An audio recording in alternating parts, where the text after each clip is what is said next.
Dobrý deň, dámy a páni. Vítajte na tlačovej konferencii k Prešovskej nemocnici.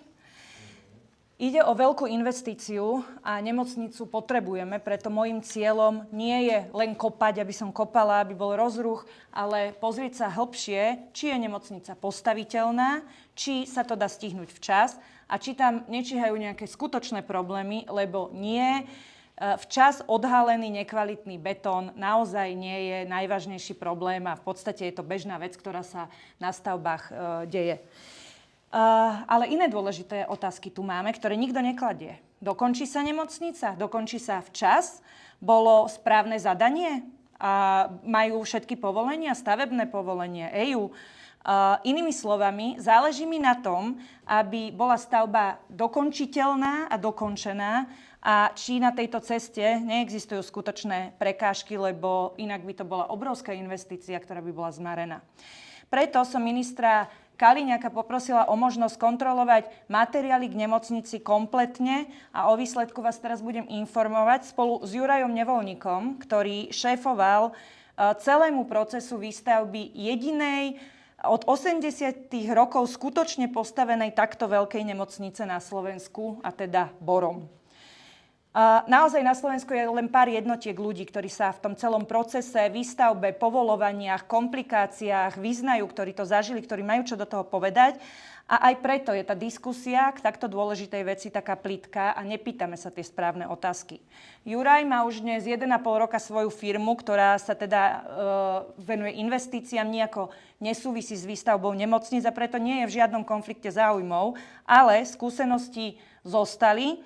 A preto som ho oslovila, keď mi minister Kaliňák umožnil prísť na takúto kontrolu, ktorá včera prebehla, za čo mu teda patrí aj pochvala. Treba povedať, že naozaj osadenstvo na ministerstve bolo korektné, vecné a aj diskusia k téme bola vecná. Juraj, nech sa páči.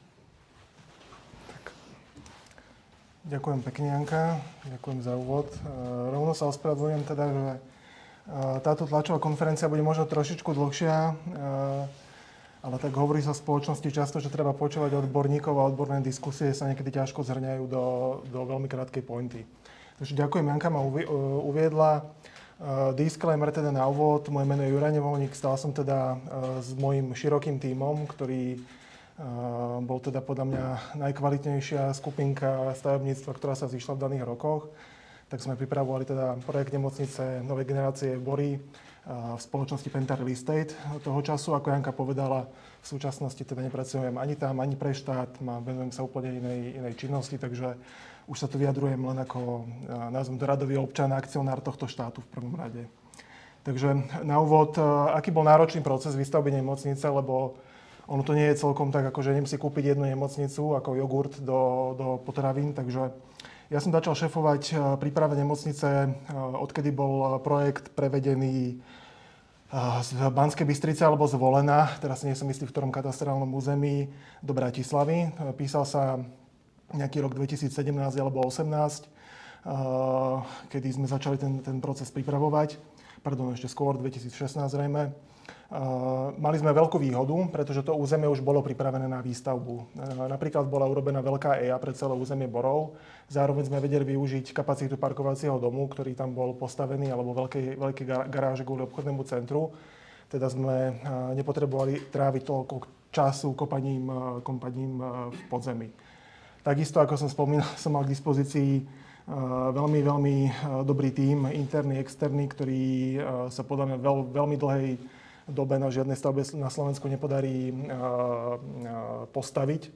A až spätne som si uvedomil, že k čomu sa nám podarilo nejakým spôsobom dospieť, kedy v zásade v priebehu 7 až 8 rokov sa podarilo od prvej myšlienky dokončiť naozaj náročnú veľkú, takmer koncovú nemocnicu na Slovensku. Takže bol to naozaj pomerne náročný effort, veľa bojovania a naozaj to chcelo strašne veľa aj také tej manažerskej flexibility, ako má súkromná firma na stavbe. Potom je tu teda štát, kde sme sa dozvedeli, že vláda oznámila presun výstavby novej národnej nemocnice v apríli 2024 pod rezort ministerstva obrany. V lete, v júli to bolo poistené potom strategickou investíciou a zároveň sa začali nejaké búracie práce na pozemku. V septembri alebo v auguste 2025 bolo vydané stavebné povolenie na projekt stavby, následne sa začala realizovať a dokončenie a hrubá stavba by mala byť dokončená pôvodne podľa harmonogramu v júni tohto roku. To už teraz všetci asi vidíme, že nie je úplne reálne, ale ja by som rád, aby sme tú diskusiu trošku posunuli iným smerom od takého toho betón. To sú také tie veľmi, nazvem to povrchné, veľmi viditeľné veci a treba sa na to pozrieť trošku hlbšie. Ako Janka povedala, my sme mali včera stretnutie na ministerstve, kde treba povedať férovo, bolo nám umožnené nahliadnúť do niektorých vecí, ktoré nie sú utajované. Pýtali sme sa, dostali sme odpovede na niektoré otázky a radi by sme to tu teda zrekapitulovali. Začneme teda tým, čo bolo dobré. Tak dobre bolo už len to, že bola nejaká diskusia, to je prvý bod. Druhé, čo chválim, teda, že štát nevymýšľal úplne koleso, ale začal sa na to pozerať tak, že ide využiť niečo, čo už máme k dispozícii. A začalo sa teda konceptom Martinskej nemocnice, ktorý bol vlastne pôvodne pripravovaný ako výsledok nejakej architektonickej súťaže. Dokončilo ho architektonické štúdio Pantograf, potiaľ chválim. Akože zatiaľ OK. Hoci ako keby to nie je, akože stavba nemocnice nie je radovka v Dunajskej Strede, že to sa nedá len tak presunúť o 20 metrov ďalej a postaviť druhýkrát to isté. Takže aj na ministerstve priznali, že veľmi veľkú časť nemocnice, v podstate väčšinu bolo potrebné prekresliť pri adaptácii na Prešov a preto je dôležité, aby sme sa aj my pýtali, že čo vlastne si objednávame, pretože to nie je Martinská nemocnica jednak jednej, ktorá bude postavená v Prešove. Takže zatiaľ pozitívne. A takisto nemocnica má vydané stavebné povolenie, takže nie je to v tomto zmysle slova úplne čierna stavba. Opäť diabol je skrytý v detailoch, k tomu sa dostaneme ešte neskôr. A týmto by som zoznam pozitívnych faktov na teraz ukončil. Dôležité je teraz také krátke, nudné intro do stavebnej legislatívy. Na Slovensku máme nový a starý zákon, teraz nemyslím Bibliu, ale stavebný zákon. Stará nemocnica v Prešove bola povolovaná v rámci starého stavebného zákona, teda sa na ňu vzťahujú územné rozhodnutie, stavebné konanie, EIA a tak ďalej. EIA bohužiaľ neprebehla pri zámere prípravy Prešovskej nemocnice. Vrátime sa k tomu neskôr, že prečo je to problém. Územné rozhodnutie nemocnica taktiež nemá. Tam máme odlišný pohľad trošku na výklad legislatívy, taktiež sa k tomu ešte vrátime. A potom teda stavebné povolenie vydalo si ho Ministerstvo obrany ako špeciálny stavebný úrad, keďže sa jedná o vojenský objekt. Teraz začnem tak veľmi, veľmi nudne, že prečo je tá EIA problém. Bohužiaľ, akože my máme na Slovensku veľmi nešťastnú zlú legislatívu, ktorá je takou ukážkou z goldplatingu európskych pravidiel.